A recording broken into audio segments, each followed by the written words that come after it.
Oh, it's so touching what this guy said after heroically storming the Zamfara State Government House gate alone, that if he was afraid of dying, he wouldn't be on the streets protesting. That's very touching. They even said that they will kill me. If I'm afraid of killing, why should I come? This is exactly what Tinubu is dealing with, but for some reason, he and his handlers pretend that it is the opposition that is sponsoring the protests. The opposition have moved on. Yes, Atiku Abubakar refers to Tinubu as the president. Peter Obi does the same. If the opposition wanted to protest against the electoral heist that happened last year, they would have called out all their supporters. Immediately INEC announced the results. They would have shut down this country. But they didn't do that. Even Tinubu would have shut down this country if he was robbed in an election. Yes, remember in 2015 they said they will form a parallel government if Goodluck Jonathan wins the election. Osinbajo went on television and defended that, despite the fact that Nigeria doesn't operate a parliamentary system. So you can understand the difference between them and the current opposition in Nigeria. Besides, even if the opposition is sponsoring the protests, that is not because of hunger and hardship that Nigerians are organically moving out en masse to protest. It is not against the law. It is the job of the opposition to capitalize on the failings of the government in power. That's why it is called a democracy. Look at El Rufai justifying their job as opposition before they came to power in 2015. The job is to look at even good things that they are doing and say they are not doing it well. That is the job of opposition. So we have no apologies for pointing out to Nigerians that this government is incompetent and has failed to provide security. If you say we are politicizing it, fix the problem so that we can't politicize it. Okay? Are we politicizing breathing of air? Every Nigerian can breathe air. We can't politicize it because there is no problem there. But if you fail to supply petroleum products and we say you are failing, you say we are politicizing it. Fix the problem so that we don't politicize it. If you say that there is terrorism, we are politicizing it, eliminate terrorism. 5 years ago, nobody is talking about terrorism in Nigeria. Under Jonathan, it has become an industry. And we should not take advantage of their failings so that we secure the votes of Nigerians in the next elections. There must be something wrong with them. We have made suggestions to the government on how to improve security. They have ignored it. One wonders what changed. Why is the current administration desperately trying to criminalize protests when they protested at their own time when they were in opposition? They lied against Goodluck Jonathan's administration, an administration that achieved the highest GDP in Nigeria's history. Many Nigerians bought the lie at the time. They rode on the backs of Nigerians and came to power. Today, they cannot even govern. They keep making references to leaders of the protests as if it is illegal. There are no leaders. People are organically protesting en masse. People like this young man in Zamfara State, who is a graduate going by how he speaks, they know that the past 9 years of their lives have been a waste. Yes. Their colleagues in foreign countries have achieved far better than they can ever achieve under the current administration. That's why people are assembling themselves organically and protesting for their future. Their future is almost gone. They are now protesting for their children's future. Some of these people who are actually in diaspora, we have a number of them who are actually instigating this mayhem that we're seeing right now. What we've done is we've had them on our watch list and they've been watch listed. We have them on our radars and we're making sure that any attempt they make to come into the country will notify the necessary authority. The fundings are there, but let me even shock you that people are leaving the banking space to virtual currency, and people are using crowdfunding to raise money. People are using things other than the currency that you know of, channels of transaction, to do bitcoins, to do virtual currency, to do all manner of things to raise financing. Will blocking these accounts stop the protests? No. Even if these accounts exist in reality, they are using the money for humanitarian purposes, buying water for protesters, buying food and all that. All these the government refused to do. If food was available and affordable in Nigeria, people wouldn't be out on the streets protesting in the first place.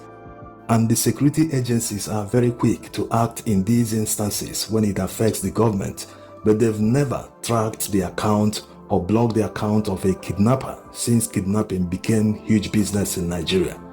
These people collect millions of naira in ransom, but the security agencies have never been able to track any of the accounts, even in cases people make reports and submit evidences, including the account numbers they wired money to.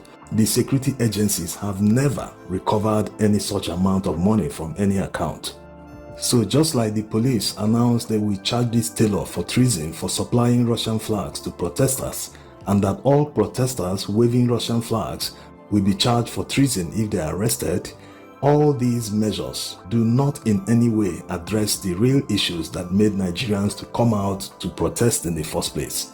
So in other words, they are chasing shadows. Why not invest this energy they expend in chasing shadows to address the real problems that made Nigerians to troop out in their numbers to protest against hunger, hardship, and the general suffering going on in the land? Are we happy? Hunger there! Hunger there! Hunger there! Hunger there! Who caused the hunger? Who caused the hunger? Who caused the hunger? Who caused the hunger? We must end! We must end! We must end! We must end! They tried shifting the blame to the governors, asking what they have done with the increased federal allocation they receive.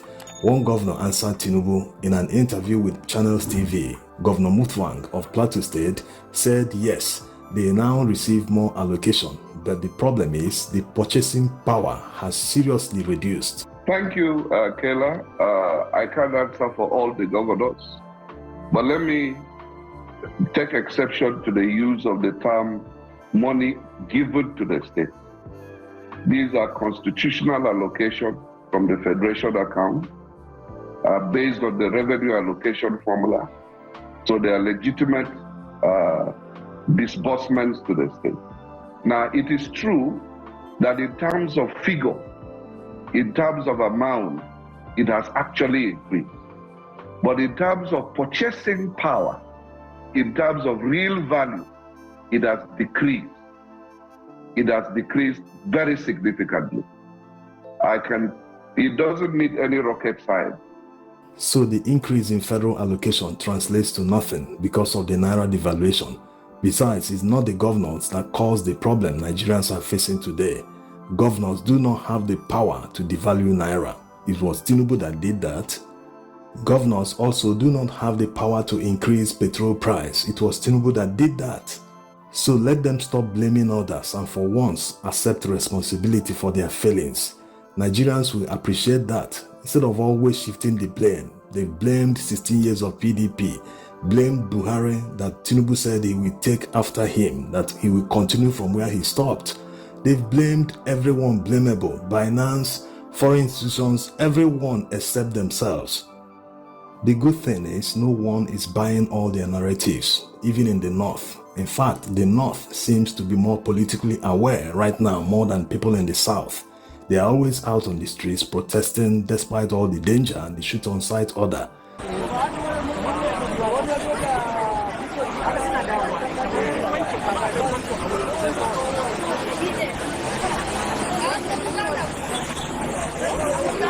All they are demanding is that the government reduces the price of petrol, that the government must solve the insecurity problems they are facing in the North.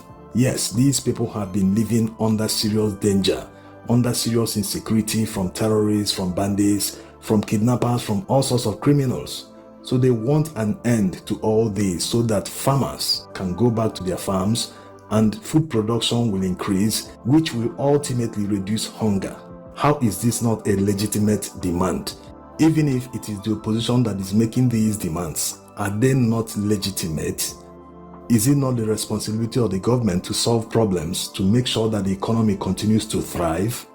Is it not the responsibility of the government to make sure they fight hunger and hardship and make sure that the enabling environment is there? We have under this administration is a hostile environment that is chasing away multinationals. How many of them have left the past year alone?